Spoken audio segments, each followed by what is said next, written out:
নমস্কার বন্ধুরা, তোমরা সবাই কেমন আছো? আশা করি ভালো আছো। আমিও ভালো আছি। অদ্রিজা মিরা চ্যানেলে নতুন একটা রেসিপি ব্লগে সবাইকে স্বাগত। তো আজকে আমি দেখাবো গ্রাম্য পদ্ধতি কীভাবে আমুদি মাছ বানানো হয়। আমুদি মাছের চচ্চড়ি বলতে পারো। তো আজকে এই রেসিপিটা সম্পূর্ণ আমার ঠাকুমা বানাবে, আর আমি সেটাই তোমাদের সঙ্গে শেয়ার করবো। আর উনুনের জালে আর আশেপাশে পরিবেশ তোমরা একটু অ্যাভয়েড করো, যেহেতু আমাদের এখানে জল উঠে গেছিলো।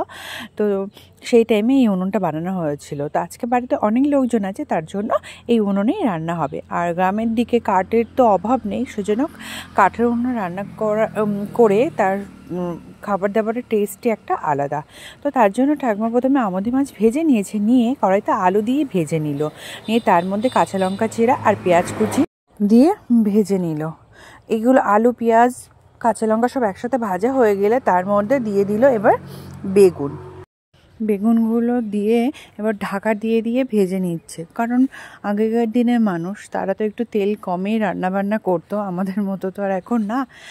তাদের কাছে আগে স্বাস্থ্যটাই ছিল, আর এখন তো জানি না কে কেমন করে, বেশিরভাগই সব তেল দিয়েই রান্না করে। সঠিক মন্তব্য করলাম কি না জানি না, তবে আমার যেটা মনে হলো সেটাই বললাম। তো ঢাকা দিয়ে ভেজে নেওয়ার পরে ঝোল দিয়ে দিয়েছে, তার মধ্যে একটু পরিমাণ মতো লবণও দিয়ে দিল। আর চারদিকের পরিবেশটা তোমাদের একটু ঘুরে ঘুরে দেখালাম। মাছের ঝোল প্রায় হয়ে এসছে, মাছের ঝোল না, আমাদের মাছের চচ্চড়িই বলতে পারো। তো বেগুন আলু সিদ্ধ হয়ে গেছে, তো এবার ভেজে রাখা মাছগুলো এর মধ্যে দিয়ে দিল। এবার একটু ঢাকা দিয়ে দেবে ঠাকুমা। ঢাকনা খোলার পর তোমরা দেখতেই পাচ্ছ ঝোলটা অনেকটাই শুকিয়ে এসছে। এবার এটা নামিয়ে দেবে। ফাইনালি আমাদের মাছের চচ্চড়ি হয়ে গেছে। দেখতেও সুন্দর হয়েছিল, খেতে কিন্তু খুব সুন্দর হয়েছিল। তো আমার চ্যানেলে নতুন নতুন রেসিপি দেখতে হলে চ্যানেলটাকে সাবস্ক্রাইব করে পাশে থাকতে হবে।